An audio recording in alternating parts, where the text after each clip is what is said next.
1952 வந்த ஐயப்பன் அது. சென்னை மாநகரத்திலேயே ஃபர்ஸ்ட் வந்த ஐயப்பன் அந்த ஐயப்பன் தான். அதுக்கப்புறம் தான் பாக்கி உள்ள இடங்கள் எல்லா இடங்கள்லையுமே ஐயப்பன். 75வது வருஷம் நடக்க போகுது. சில்வர் ஜூபிலி,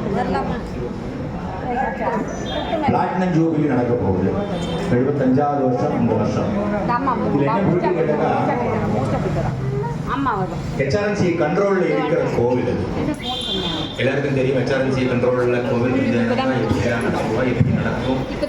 அதுக்கு எல்லாத்துக்கும் மேல அவரோட காரியத்தை அவரோட விஷயம் ஆனந்தமா கொண்டாடிட்டு இருக்கார். எந்த விதமான இடையூறும் இல்லாம. அது பெரிய ஒரு பாக்கியம் நமக்கு.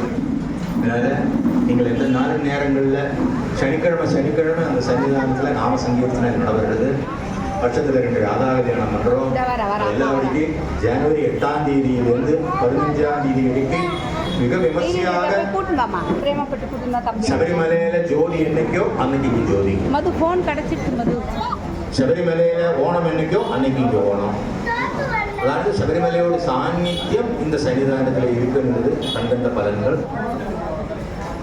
அதனால சபரிமலை ஐயப்பன் இங்க வந்து அவர் இருக்கிற சன்னிதானத்தில் இருந்து போனவர் 1952.